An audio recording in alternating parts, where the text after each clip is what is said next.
High সবাইকে, আমি তৃপ্তি নিয়ে চলে এলাম আমার একটা নতুন ভিডিও। তো আমার ভিডিওতে তোমাদের সকলকে জানাই অনেক অনেক ওয়েলকাম আর অনেক অনেক ভালোবাসা।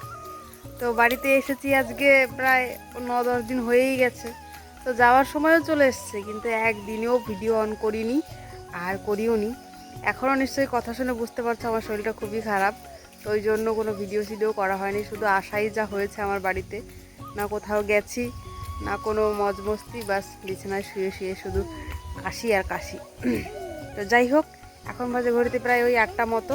তো ঘুম থেকে উঠে মুখ হাত পা ধুয়ে এখন যাচ্ছি দোকানের দিকে। তো ভাবলাম যাওয়ার আগে আগে একটু ভিডিও হতেই পারে। আমার ঠাকুমা ফুল কোরাচ্ছে। এই যে শিউলি গাছ, এই গাছটা না আগে অনেক বড় ছিল, তারপর কেটে নাকি আরেকবার করেছে, মানে আরেকবার লাগিয়েছে, তারপরে এইরকম হয়েছে। তো অনেক ফুল হয় এখনো। ওই দেখো, এক সাজ মতো প্রায় ফুল হয়েছে। আর এই একটা দুষ্টু সারা দিন দৌড়া। কি আনতে যাচ্ছ? কি আনতে যাচ্ছ তুমি? মা, ও সোয়েটার গোছাচ্ছে, ও যাবে ফুল কুড়াতে। যাও, জোকে ধরবে, যাও যাও। তুইও যাবি? কেন? মাসির কাছে থাক। ওই যে মাসি ডাকতেছে, যাও। ধরিস না, আর ধরিস না। ও আর কিছুতেই থামবে না। ওর মা যাচ্ছে যখন, ওরও যেতে হবে, তাই না?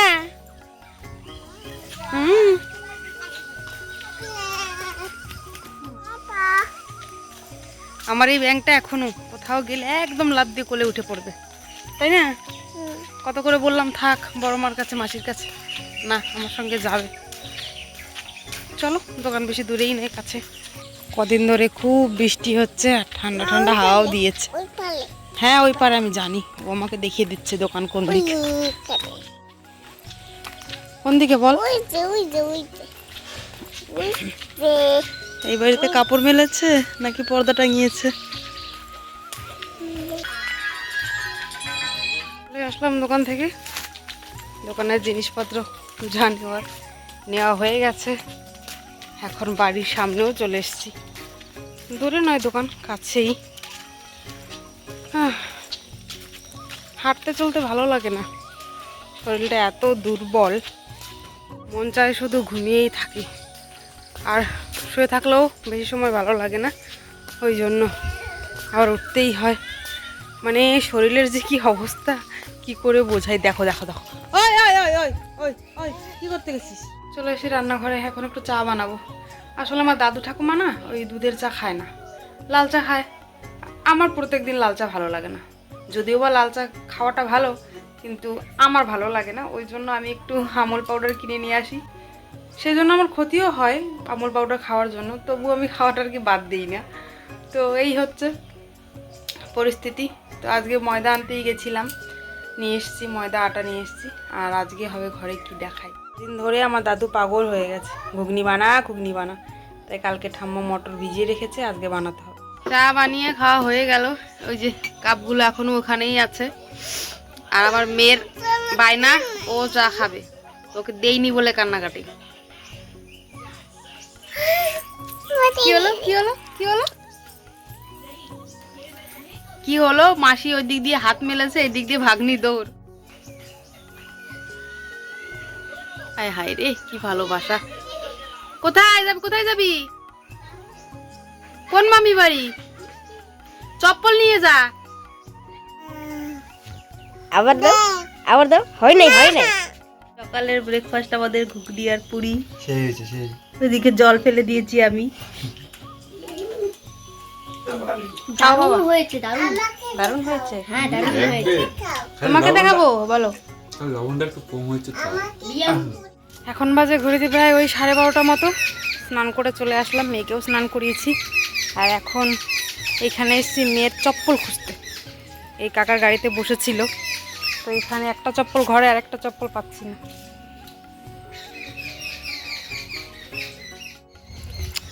পেয়ে গেছি একটা চপ্পল, আর এই একটা চপ্পল নিয়ে দৌড়ে আসছে। পেয়েছো চপ্পল? পেয়েছো? আচ্ছা, পাই দাও, পাই দাও। কিন্তু দাদা আমার চপ্পল ফেলে দিচ্ছে। দাদা চপ্পল ফেলে দিয়েছে, দাদাকে পিটাবো। ঠিক আছে? হুম হুম। আমাদের ভাত হলেই আমরা খাবো, তাই না? এখনো রান্না হয়নি তো বম্মার, রান্না হলেই খাবা, ঠিক আছে? হচ্ছে দুপুরের রান্না। কি দিয়ে দাও।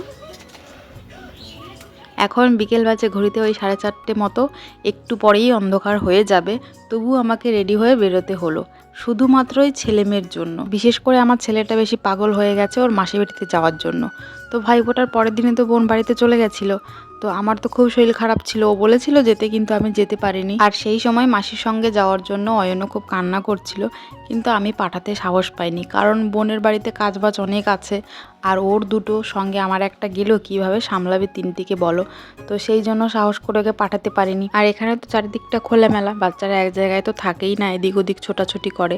আর বিশেষ করে বোনের বাড়ির কাছে আছে একটা নদী, তো সেই ভয়েই আর আমি পাঠাইনি। আর সেই সময় বলেছিলাম সঙ্গে করে আমি নিয়ে যাব, তো এখন কদিন ধরেই বায়না ধরে যে চলো আমাকে নিয়ে চলো। তো নিয়ে তো যাবো বুঝতে পারলাম, কিন্তু চারিদিকে যে কাদা, আমার না ঘর থেকে বেরোতেই ইচ্ছে করছিল না। এক তো শরীরটা খুবই খারাপ। তো ভাইকে বলেছিলাম সঙ্গে করে চল, তাহলে তুই একটা ব্যাগ না হলে একটা বাচ্চা তো নিতে পারবি। কিন্তু আমার সঙ্গে আসলো না, ও বললো আমি পরে যাবো তোকে আনতে।